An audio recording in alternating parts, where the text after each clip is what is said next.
चम चम चमकेला माई के मुकुटवा हो या जोर भइलना। माई आईनी दुआरिया हो किशोर भइलना। माई आईनी दुआरिया हो किशोर भइलना। माटी के मूर्ति से हास मैया मोर हो किशोर भइलना। आजू के रतिया पूरा दुनिया में या जोर भइलना। आजू के रतिया पूरा दुनिया में या जोर भइलना। होला जगराता माता देखी मुस्कुरानी हो कि झूले लगनी ना। माई नी बिया के डरिया हो कि झूले लगनी ना। माई नी बिया के डरिया हो कि झूले लगनी ना। गावे लगली पचरा जुड़ाई गाइल अचरा हो कि पोछ दियलिना। माई बाजिनी के लोर हो कि पोछ दियलिना।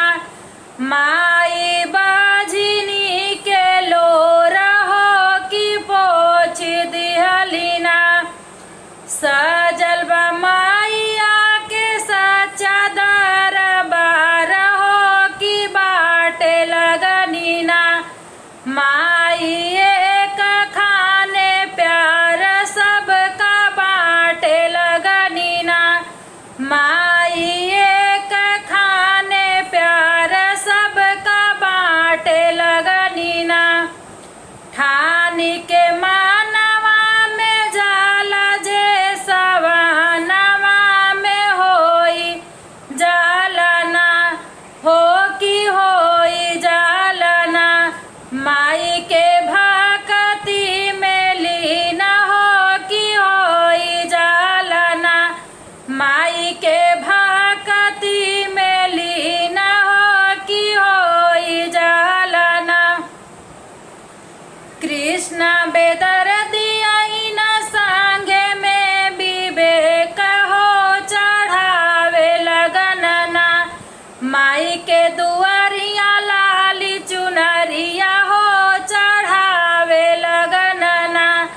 माई के दुआरिया लाली चुनरिया हो चढ़ावे लगनना। चम चम चमकेला माई के मुकुटवा हो या जोर भइलना। माई आईनी दुआरिया हो किशोर भइलना। माई आईनी दुआरिया हो किशोर भइलना। गीत अच्छा लगे तो लाइक शेयर कमेंट करना ना भूलें दोस्तों। जो लोग चैनल में नए चैनल को सब्सक्राइब करें, प्लीज़ अपना आशीर्वाद प्यार जरूर दें। जय माता दी।